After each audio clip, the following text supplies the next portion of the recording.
Hello guys, तो welcome to MCQ session of life processes part 2।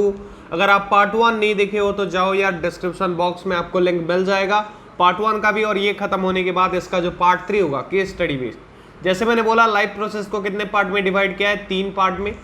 पहला वाला है नॉर्मल एमसीक्यू, दूसरा वाला असर्शन रीजनिंग क्वेश्चन, और तीसरा पार्ट जो होगा वो केस स्टडी के ऊपर बेस होगा। तो आपको लिंक डिस्क्रिप्शन बॉक्स में मिल जाएगा। लेक्चर वीडियोस देख के ही देखना सारे एमसीक्यू, तभी इसका फायदा मिलेगा और आप एग्जाम में फोड़ पाएंगे, बहुत अच्छे नंबर स्कोर कर पाएंगे। सो पहले डायरेक्शन देखते हैं जो कि कॉमन है सारे के लिए। डायरेक्शन तो ये होता है कि इन द फॉलोइंग क्वेश्चंस, जो फॉलोइंग क्वेश्चन हमें असर्शन रीजनिंग का मिलने वाला है, उन सब में हमें 4 ऑप्शन कॉमन होते हैं सारे क्वेश्चन में। पहला क्या कि जो असर्शन स्टेटमेंट है, यहाँ पे पहले बता देता हूँ कि क्वेश्चन में 2 स्टेटमेंट दिए हुए रहते हैं, एक असर्शन स्टेटमेंट, दूसरा रीजन वाला स्टेटमेंट। आपको बताना होता है कि कौन सा स्टेटमेंट ट्रू है। पहले ऑप्शन में आता है कि दोनों ट्रू है, ए और आर जो है दोनों ट्रू है, और जो आर वाला स्टेटमेंट है रीजनिंग वाला, वो असर्शन को अच्छे से एक्सप्लेन कर रहा है, मतलब उसका कारण ठीक से बता रहा है। जबकि जो नेक्स्ट स्टेटमेंट है आपका, उसमें बोल रहा है कि असर्शन एंड रीजन दोनों सही है, पर जो रीजन है वो असर्शन को अच्छे से शो नहीं कर पा रहा है। और जो तीसरा ऑप्शन है, ऑप्शन सी, असर्शन सही है पर रीजन फॉल्स है, गलत है। और जो चौथा ऑप्शन है, असर्शन गलत है पर रीजन सही है। तो इन चारों में से जो भी ऑप्शन होगा आप इसको याद करना पड़ेगा, क्योंकि ये एक ही जगह लिखा हुआ होता है, सब क्वेश्चन में ऐसे ऑप्शन नहीं दिया होता है। तो पहला क्या है, दोनों ट्रू है पर रीजन अच्छे से असर्शन को एक्सप्लेन नहीं कर रहा है। दूसरा ऑप्शन बोलता है दोनों ट्रू है पर रीजन अच्छे से एक्सप्लेन नहीं कर रहा है, पहले में कर रहा है दूसरे में नहीं कर रहा है। तीसरे में असर्शन से रीजन गलत, चौथे में असर्शन गलत रीजन से। याद हो गया? चलो मूव करते हैं। तो देखो यहां पे पहला क्वेश्चन, असर्शन बोला है HCl converts pepsinogen, HCl converts pepsinogen into active enzyme pepsin. तो ये बिल्कुल सही है यार, हाइड्रोक्लोरिक एसिड पेप्सिनोजेन को पेप्सिन में कन्वर्ट करता है, तो असर्शन तो ट्रू है। अब रीजन देखते हैं, pepsin converts protein into proteoses and peptones, तो ये भी बिल्कुल सही स्टेटमेंट है। तो दोनों स्टेटमेंट यह है ट्रू है, पर क्या ये रीजन असर्शन को सही से एक्सप्लेन कर रहा है? तो एक्सप्लेन तो नहीं कर रहा है। क्यों? क्योंकि HCl पेप्सिनोजेन को पेप्सिन में कन्वर्ट करता है, इसका क्या लेना देना भाई कि पेप्सिन कन्वर्ट करता है प्रोटीन को प्रोटीओजेस और पेप्टोन्स में? तो एक्सप्लेनेशन सही नहीं है, पर दोनों ट्रू है। तो ऑप्शन कौन सा होगा? ऑप्शन नंबर बी, जो कहता है कि असर्शन और रीजन दोनों ट्रू है, पर रीजन अच्छे से असर्शन को एक्सप्लेन नहीं कर रहा है। So let's move to next question. Question number 2, digestion breaks large complex molecules into simple smaller molecules which can be easily absorbed। Digestion में क्या बोल रहा है कि लार्ज कम्प्लेक्स टूट के क्या बन जाते हैं? छोटे छोटे मॉलिक्यूल, सिंपल स्मॉलर मॉलिक्यूल में कन्वर्ट हो जाते हैं, जिसके वजह से इनको एब्जॉर्ब किया जा सकता है। ये बिल्कुल ट्रू है। क्या है? ट्रू है। अब देखते हैं reason, digestion is necessary for the absorption of all molecules. तो क्या डाइजेशन नेसेसरी है सारे मॉलिक्यूल्स के एब्जॉर्प्शन के लिए? हमें ये जानना है। तो चलो देखते हैं कि क्या कहता है ये नंबर। तो मैं बोलता हूँ कि पहला स्टेटमेंट ज़रूर सही था, पर दूसरा स्टेटमेंट सही नहीं है। क्यों? क्योंकि डाइजेशन सारे जगह पे नेसेसरी नहीं होता। However certain molecules such as glucose, vitamin C etcetera do not need digestion. जो विटामिन सी होता है, जो विटामिन सी होता है, या फिर विटामिन बोलते हो तो विटामिन सी होता है, और क्या होता है? ग्लूकोज। अगर कहीं पे रीज़न पूछे, तुम्हारे पीरियोडिक टेस्ट में पूछेगा, ये टर्म 1 तो MCQ पेपर रहेगा। ग्लूकोज, ये सब क्या होते हैं? बिना डाइजेशन के भी एब्जॉर्ब हो सकते हैं। तो ये एक नाम, 2 नाम तुम याद रख सकते हो। समझ गए? So let's move to next question. तो यहाँ पे क्या है? असर्शन सही है पर रीजन गलत है। So option C will be the correct answer. Let's move to question number 3। तो क्वेश्चन नंबर 3 देखो, असर्शन बोल रहा है muscles of stomach wall possess thick layer of muscles fibre. हाँ ये बिल्कुल पढ़े थे, सही स्टेटमेंट है। ये पढ़ रहे थे ना हम कि स्टोमक का जो मसल्स होता है वो thick layer of muscles fibre पोच करता है। Reason these muscles help in mixing the food with enzymes present in alimentary canal, ये भी मैंने बताया था कि वो जो थिक मसल्स होते हैं वो हिल डुल के क्या करते हैं, मिक्स करते हैं एंजाइम को खाने के साथ ताकि वो डाइजेस्ट हो सके। तो ये बिल्कुल सही बात है, उसका फंक्शन ही यही है। असर्शन रीजन दोनों ट्रू तो है पर एक्सप्लेनेशन भी तगड़ा कर रहा है, अच्छे से कर रहा है, क्योंकि मसल्स का काम ही वही है, क्या मिक्स करना। तो ये क्या है, असर्शन और रीजन दोनों ट्रू ही है और रीजन असर्शन को अच्छे से एक्सप्लेन भी कर रहा है। So option A will be the correct answer, option A. समझ गए? Let's move to the next question. Question number 4 ये बोल रहा है lipases help in emulsification of fats. जो लिपेज होते हैं वो हेल्प करते हैं किसमें, फैट के इमल्सिफिकेशन में। क्या ये सही है? और दूसरा स्टेटमेंट है कि लिपेजेस हाइड्रोलाइजेस फैट्स एंड ऑयल। तो देखो यहां पे अगर मुझे पूछोगे तो मैंने बताया था कि जो इमल्सिफिकेशन का फैट्स होता है, इमल्सिफिकेशन ऑफ फैट जो बोला गया है, ये मैंने बताया था कि ये किसका काम है, बाइल का काम है। पर यहां पे क्या बोला है, लिपेज बोला है। तो क्या ये स्टेटमेंट सही है? नहीं है, क्योंकि ये बाइल का काम है, लिपेजेस इसमें हेल्प नहीं करता। Bile helps in emulsification of fats, पर एज लिपेज का काम क्या है, lipase are the enzymes which hydrolyse fats and oil. तो लिपेज हाइड्रोलाइज करता है फैट्स एंड ऑयल का, मतलब असर्शन गलत है जबकि रीजन बिल्कुल सही है। So the option D, that is assertion is false but reason is true, will be the correct answer for this question. So let's move to next question. Before that you can pause the video and note it down. Question number 5. Assertion photosynthesis is an anabolic process. तो यहाँ पे बोल रहा है कि जब photosynthesis है वो एक anabolic process है। बिल्कुल भाई, photosynthesis एक anabolic process है। ये कहाँ नेक्स्ट क्वेश्चन में आ गया, चलो। हाँ, फोटोसिंथेसिस एक एनाबॉलिक प्रोसेस है। Process of photosynthesis occurs in chlorophyll. ये जो फोटोसिंथेसिस का प्रोसेस होता है, क्या ये क्लोरोफिल में होता है? बहुत बच्चे ट्रू बोल देते हैं, वही इनकी बहुत बड़ी गलती होती है। मैं बोलता हूँ process of photosynthesis occurs in leaf होगा, सही है, पर क्लोरोफिल में नहीं होता बल्कि क्लोरोप्लास्ट में होता है। किस में होता है? क्लोरोप्लास्ट में। ये याद रखना, क्लोरोफिल में नहीं होता है, क्लोरोफिल के प्रेजेंस में होता है। फोटोसिंथेसिस एनाबॉलिक प्रोसेस क्यों है बोलने पर क्या लिखने का, क्योंकि ये CO2 लेता है, H2O लेता है वाटर, और इनको ग्लूकोज में ट्रांसफर करता है, इसलिए इसको एनाबॉलिक प्रोसेस कहा गया है, ग्लूकोज। समझ गए? और process of photosynthesis occurs in chloroplast, not in chlorophyll. समझ गए? So option assertion is true but reason is false. समझ गए? तो option C will be the correct answer. So let's move to next question. तो next question पे हम आ गए हैं। ये बोलता है, इसको चलो मिटा देते हैं, थोड़ा छिप जा। हाँ, assertion energy is used during the process of respiration.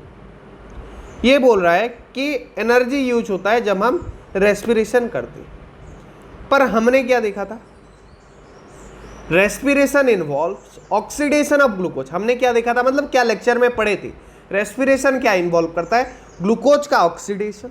Respiration जो होता है उसमें क्या होता है, ग्लूकोज का ऑक्सीडेशन। और क्या होता है, कहाँ पे होता है ये, माइटोकॉन्ड्रिया में। कहाँ पे होता है रेस्पिरेशन, ये ऑक्सीडेशन ऑफ ग्लूकोज, माइटोकॉन्ड्रिया में। और तीसरा बात क्या है, माइटोकॉन्ड्रिया में यही ग्लूकोज किस में कन्वर्ट हो जाता है, एनर्जी की फॉर्म में, which is restored in the high energy bond. किस फॉर्म में होता है, energy currency ATP, adenosine triphosphate. ये मैं ज़्यादा बता दे रहा हूँ, एज बायोलॉजिकली यूजफुल एनर्जी। तो यहाँ पे तुम्हें क्या करना है, अब देखो कि respiration store energy in form of ATP, ये तो बिल्कुल सही है क्योंकि जो एनर्जी होता है वो एटीपी के फॉर्म में रहता है, इसलिए इसको एनर्जी करेंसी भी बोलते हैं। क्या बोलते हैं? Energy currency. Energy currency of cell किसको बोलते हैं? एटीपी को। याद रखना ये स्टेटमेंट। पर असर्शन क्या है? एनर्जी यूज नहीं होता है बल्कि एनर्जी निकलता है। किसमें? ये रेस्पिरेशन के प्रोसेस में। समझ गए? तो इसको छोड़ो। अरे यार ये फिर आप, हाँ देखो ये समझ गए असर्शन क्यों गलत हुआ? क्योंकि एनर्जी निकलता है, यूज नहीं होता है। और रीजन क्यों सही हुआ? क्योंकि रेस्पिरेशन एनर्जी को एटीपी के फॉर्म में स्टोर करता है। Option D will be the correct answer, that is assertion is false but reason is true. Let's move to the next question. Question number 7, assertion humans are not truly aerobic. जो humans है वो truly aerobic नहीं है। तो ये बिल्कुल सही बात है या फिर नहीं? ये सही बात है क्योंकि हम ऑक्सीजन के प्रेजेंट में जरूर अपना क्या करते हैं? रेस्पिरेशन करते हैं, पर कभी कभार हमारे अंदर भी लैक्टिक एसिड फॉर्म होता है जब एनारोबिक रेस्पिरेशन होता है, जो मसल क्रैम्प वाला कंडीशन मैंने एक्सप्लेन किया था। मतलब हम प्योरली एरोबिक नहीं है। कभी कभार जब हम थोड़ा ज़्यादा मेहनत करते हैं, ऑक्सीजन का शॉर्टेज होता है जिसके वजह से हमारा बॉडी भी एनारोबिक रेस्पिरेशन करता है। पहली बात होगी। ये क्या है? सही है, बिल्कुल क्या है? सही है, मतलब असर्शन इज ट्रू। अब रीजन देखो, दे प्रोड्यूस लैक्टिक एसिड एरोबिकली। तो क्या ये लैक्टिक एसिड प्रोड्यूस करते हैं एनारोबिकली? अभी यही तो मैंने बताया था, तो रीजन भी बिल्कुल सही है। तो क्वेश्चन नंबर 7 में जो है humans are not truly aerobic, ये भी बिल्कुल सही है।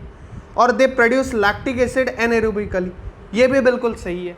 पर क्या अच्छे से एक्सप्लेन कर रहा है? सर आपने भी तो वही एक्सप्लेनेशन दिया, पर यहाँ पे नॉट एरोबिक का एक्सप्लेनेशन नहीं है, यहाँ पे नॉट ट्रूली एरोबिक का एक्सप्रेशन नहीं है, यहाँ पे ये एनारोबिक का रेस्पिरेशन एग्जाम्पल है या फिर एक्सप्लेनेशन है बोल सकती हूँ। तो ये दोनों स्टेटमेंट भले ही सही है।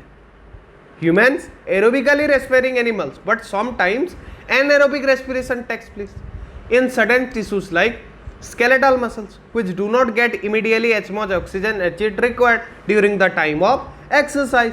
Therefore, the muscles respire anaerobically and produce lactic acid from glucose.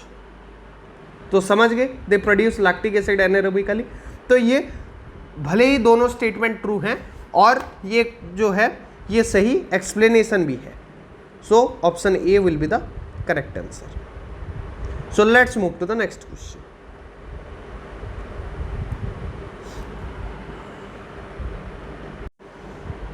In humans, assertion बोलता है क्वेश्चन नंबर 8 का, there is a complex respiratory system. हाँ बिल्कुल, हमारा जो रेस्पिरेटरी सिस्टम है वो कम्प्लेक्स है, सही है। रीजन बोला है human skin is impermeable to gas, तो ये भी बिल्कुल सही है, हमारे स्किन के थ्रू गैस पास नहीं कर सकता। तो assertion रीजन दोनों ही ट्रू है। पर humans need more oxygen to maintain their high metabolic rate, तो हमें थोड़ा ज़्यादा ऑक्सीजन चाहिए होता है। 10 complex respiratory system has evolve to meet our need. तो अगर ये असर्शन जो दिया गया है कॉम्प्लेक्स रेस्पिरेटरी सिस्टम हमारे पास होता है बोल के, इसका रीज़न अगर दिया होता कि अपने पास जो क्या है, अपने पास ज़्यादा ऑक्सीजन चाहिए, हमारा जो मेटाबॉलिक सिस्टम है उसको थोड़ा ज़्यादा ऑक्सीजन चाहिए, इसके लिए अगर कम्प्लेक्स रेस्पिरेटरी सिस्टम में बोलता तो ये बिल्कुल सही होता। पर यहाँ पे अलग बोला है, समझ गए? तो रीज़न असर्शन दोनों ट्रू ज़रूर हैं पर एक्सप्लेनेशन सही नहीं है। इसके वजह से option B will be the correct answer. Assertion and reason both are true but reason is not the correct explanation of assertion. Let's move to next question. Question number 9. Assertion. Alveoli contain an extensive network of blood vessels. तो यहाँ पे बोला है कि जो alveoli है that contain a extensive network of blood vessels. तो ये बिल्कुल सही है, ट्रू है। Alveoli is the site where exchange of gas occurs, ये भी सही है। और क्या एक्सप्लेनेशन सही है? हाँ बिल्कुल, क्योंकि इसमें सारा गैसियस एक्सचेंज होता है अल्वेओली के साइड में, इसके लिए ही इसका नेटवर्क बड़ा है, ज़्यादा काम हो रहा है, ज़्यादा नेटवर्क चाहिए, थ्रू आउट द मतलब एरिया ये सप्लाई करेगा। तो एक्सप्लेनेशन भी बिल्कुल सही है, एक्सप्लेनेशन भी बिल्कुल सही है। तो assertion and reason both are true and assertion is also the correct explanation of reason. Let's move to next question. The muscular walls of ventricles are thicker than auricles. तो तुम्हें पता है ventricles, auricles पढ़ा था हमने heart वाले में, heart जब पढ़ रहे थे। तो यहाँ पे तुम्हें पता है कि मस्कुलर वॉल्स ऑफ जो वेंट्रिकल्स होता है, since ventricles have to pump blood into various organs, they have thicker muscular wall than auricle. समझ गए? तो ये स्टेटमेंट बिल्कुल सही है। बट रीजन देखते हैं, this help in preventing the backflow of blood, बिल्कुल नहीं भाई, वो तो वाल्व होता है जो बैकफ्लो में हेल्प करता है, ये ऑरिकल्स वेंट्रिकल्स नहीं होती। तो ये रीजन बिल्कुल गलत है। तो assertion is true but reason is false. So option C is the correct answer. Let's move to the next question. Assertion: in human heart there is no mixing of oxygenated and deoxygenated blood. हाँ बिल्कुल, क्या human heart में oxygenated और deoxygenated blood का mixing होता है? नहीं होता। इसको सेपरेट करने के लिए क्या है, हार्ट में चैम्बर्स है, डिफरेंट चैम्बर्स है, उसकी वजह से ये मिक्स नहीं होता। सो assertion is true. Valves are present in the heart which allow movement of blood in one direction only. हाँ बिल्कुल, ये बैकफ्लो को प्रिवेंट करते हैं और ब्लड के मूवमेंट को बस एक ही डायरेक्शन में करते हैं ताकि वो पीछे ना लौट जाए, जिसके वजह से प्रॉब्लम खड़ा हो सकता है। तो ये वाल्व का काम भी बिल्कुल सही है। पर क्या वाल्व का लेना देना इससे क्या है कि डीऑक्सीजनेटेड और ऑक्सीजनेटेड ब्लड मिक्स नहीं होते? ये तो चैम्बर का काम था मिक्स को प्रिवेंट करना। इसके लिए भले ही असर्शन रीजन दोनों ट्रू हैं, पर रीजन जो है वो असर्शन को अच्छे से एक्सप्लेन नहीं कर रहा है। So option B will be the correct answer. Let's move to the next question. Question number 12, valves are present in the arteries. क्या वाल्व्स आर्टरीज में प्रेजेंट होते हैं? कॉमन सेंस की बात है, वाल्व्स वेन में प्रेजेंट होते हैं। तो ये बिल्कुल फॉल्स है, ये नीचे थोड़ा आ गया, अब हाँ ये थोड़ा फॉल्स है। रीजन देखते हैं, arteries carries oxygenated blood from heart to different body parts except pulmonary artery. हाँ बिल्कुल ये सही है। पल्मोनरी आर्टरी कौन सा कैरी करता है? डीऑक्सीजनेटेड ब्लड, जबकि आर्टरी ऑक्सीजनेटेड ब्लड कैरी करता है हार्ट से डिफरेंट पार्ट्स को। ये फंक्शन भी अच्छे से एक्सप्लेन किया था लेक्चर के दौरान जब मैं हार्ट पढ़ा रहा था, कि जब पल्मोनरी लग जाता है तो उनका फंक्शन चेंज हो जाता है। आर्टरी में पल्मोनरी लग जाए तो वो आर्टरी का उल्टा काम करेगा। वेन में अगर पल्मोनरी वेन हो गया तो वो भी वेन का उल्टा काम करेगा। समझ गए थे ना? वो नहीं समझे तो लेक्चर देखो अच्छे से। Let's move to next question. यहाँ पे असर्शन गलत, रीजन ट्रू है, so option D will be the answer. Next question, चलो question number 13, plant have low energy needs. Assertion कह रहा है क्या प्लांट के एनर्जी नीड्स लो है? तो ये बिल्कुल सही बात है, प्लांट के एनर्जी नीड्स सच में लो है एज कंपेयर टू गॉस, because plants have a large proportion of dead cells in many tissue, so their energy needs are low. Reason क्या है? Plant bodies have large proportion of dead cells. हाँ cells हो tissue हो same बात है। कैसे same बात है? क्योंकि टिश्यू क्या है? एक group of cell function doing same function. ये 9th में पढ़े थे, टिश्यू पढ़े होगे या नहीं पढ़े हो तो कैसे आए 10th में? हाँ तो ये टिश्यू और सेल जो भी लिखे सेम है। तो रीजन भी ट्रू है, असर्शन भी सही है और एक्सप्लेन भी ठीक कर रहा है। तो एक्सप्लेन भी सही कर रहा है, also it is right explanation. So option A will be the correct answer. Let's move to next question. Question number 14, human body produces highly toxic substances. क्या human body highly toxic substances produce करता है? Which if not eliminated may cause the death। तो ये excretion chapter में था, अगर तुम्हें याद होगा तो ये बिल्कुल ट्रू स्टेटमेंट है, जो कि यूरिया है टॉक्सिक सब्सटेंस, जिसको एक्सक्रिएट अगर नहीं करेंगे हमारे बॉडी में रह के वो पॉइजन का काम करेगा और हमें मार भी दे सकता है, हमारा जान भी ले सकता है। तो ये तो ट्रू है। रीजन देखते हैं, excretory substance removes nitrogenous waste from the body. तो एक्सक्रिएटरी सब्सटेंस जो होता है वो नाइट्रोजनस वेस्ट को बॉडी से निकालता है, बोल रहा है, जो तुम्हें थोड़ा अजीब लग रहा होगा। तुम्हें थोड़ा अजीब लग रहा होगा, क्यों? क्योंकि ये जो मेटाबॉलिक वेस्ट का होता है, ये जो नाइट्रोजनस वेस्ट होता है फ्रॉम बॉडी, जिस प्रोसेस से ये निकलता है उसको एक्सक्रिएशन बोलते हैं। If this harmful waste remove नहीं होंगे then it may cause death of organism. तो एक्सक्रिएटरी सब्सटेंस रिमूव्स, तो जो एक्सक्रिएटरी सब्सटेंस है या फिर यूनिट है वो रिमूव करते हैं किसको? नाइट्रोजनस वेस्ट को फ्रॉम बॉडी। क्यों? ताकि हम सही रहे। पर ये एक्सप्लेनेशन बिल्कुल सही नहीं है। यूरिया अगर होता तो एक्सप्लेनेशन सही होता। So option B will be the correct answer. समझ गए? Let's move to next question, that is question number 15। Haemodialysis can save the life of patients with kidney failure. ये हम पढ़े थे, जब किडनी फेलियर होता है तो हम क्या करते हैं? हेमोडायलिसिस। तो ये बिल्कुल सही बात है, ताकि वो नाइट्रोजनस वेस्ट हमारे बॉडी में ना रह पाए और हम सेफ रहे। वेस्ट प्रोडक्ट लाइक, रीजन है waste product like urea can be removed from the blood by haemodialysis. तो क्या ये सही है? पहले तो तुम्हें जानना पड़ेगा कि ये जो हेमोडायलिसिस है इसमें वेस्ट प्रोडक्ट जो यूरिया है वो रिमूव होते हैं, बिल्कुल होते हैं। अगर ये रिमूव नहीं होंगे तो क्या होगा? ये कॉज करेंगे, क्या कॉज करेंगे? डेथ। और इसके वजह से हेमोडायलिसिस रिमूव करता है। तो असर्शन रीजन दोनों सही है और रीजन असर्शन को अच्छे से एक्सप्लेन भी कर रहा है, क्योंकि दोनों हेमोडायलिसिस से रिलेटेड है। So let's move to last and the next question, question number 16। In humans major amount of water is absorbed by the tubular part of nephron. हाँ बिल्कुल ये सही बात है, ये बिल्कुल सही बात है। रीजन देखते हैं, absorption of water depend on dissolved waste to be excreted from the body. हाँ ये भी सही है। क्या एक्सप्लेन सही कर रहे हैं? नहीं कर रहे हैं। क्यों? दोनों रिलेटेड टाइप का लग नहीं रहा है। तो option B is the correct answer. तो इसी के साथ पार्ट 2 होता है खत्म।